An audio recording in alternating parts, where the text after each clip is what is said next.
Hey boys and girls, welcome to Art Recycled with Mrs. Hollemeyer. Today we are going to make traditional coil pots. This art form is made out of clay and it was perfected by the Native Americans.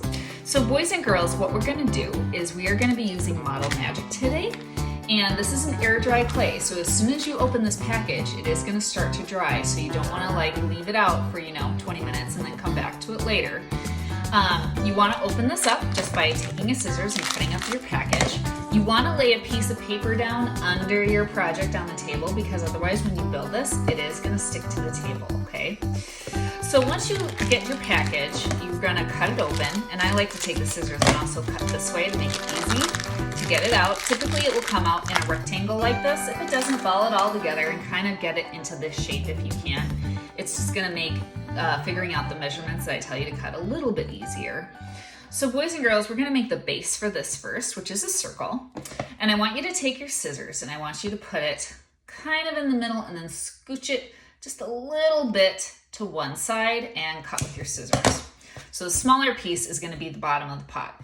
Take this, put it to the side, take your clay, roll it into a ball with your palms, and then flatten it with your palm, get a circle.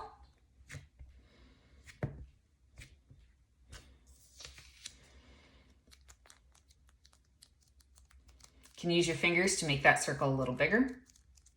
And by the way, boys and girls, if you do not have Model Magic, another great air dry clay is this stuff. It's called Sculpey. You can bake it in the oven at 275 degrees for 15 minutes.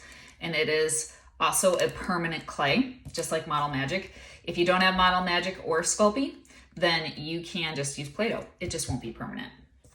All right, boys and girls, so once I have that, I'm going to take my Model Magic and I'm going to take my scissors and I'm going to start making coils, which are these things that are stacked on top of the pot. Now, a good coil pot is level, meaning if I take my palm and I go like this, my hand is level. It's all at the same height.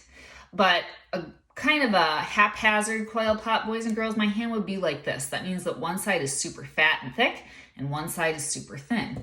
So to get a good coil pot, you need all your coils to be about the same thickness. So I'm going to cut sections now of this up into strips that are all about the same thickness. Whoop, sticking to my base there. All right, and I'm going to kind of put them to the side.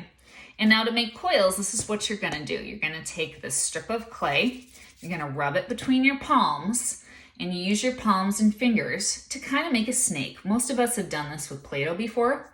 Now, if one side is getting super skinny, that should tell your hands, oh, I need to press a little lighter on that side. If one side is super fat, that's telling your brain, oh, I need to press maybe a little bit harder on that side. But what you want is this, a coil that is going straight across, that is even all the way across. It's not thicker and thin on one side. Now what you want to do is you want to make a bunch of these before you start putting them on. And the reason for that is then I can compare them to each other and kind of make sure that they're all the same thickness. So see, that's getting a little thin there. I'm purposely not going to press there. Once they're the same thickness, boys and girls, you want to stop. It does not matter that they are the same length. So the fact that they are the same width, that's good, meaning they're the same this way. The length of them doesn't matter, and you'll see why later.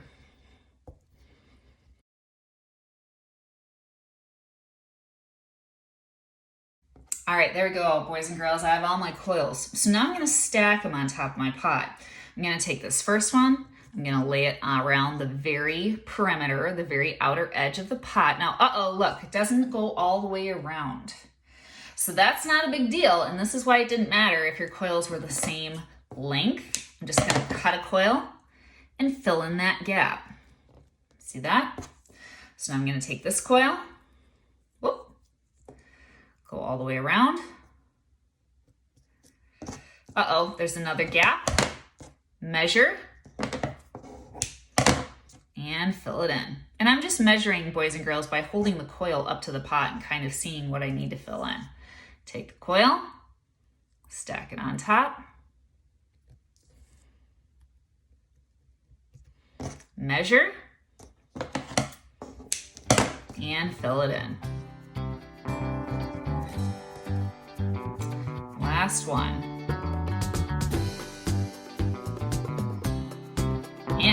It's a pretty good pot. So this is what I'm talking about. You take your hand, it should be level. Now boys and girls, there is my finished pot. You can kind of pinch a little bit on the sides just to kind of make sure your coils are squishing together. Tap, tap, tap on the top. You don't want to pinch too much. Right now it is a pot or a bowl. If you keep pinching and pinching and pinching and pinching on the sides, what's going to happen is that pot is going to open up until, whoops, you've got a plate. So here you go, boys and girls. I hope you had fun with this and I hope you like your pot. Just let this dry for about 24 hours and it will be hard like this one. All right, see you next time. Bye.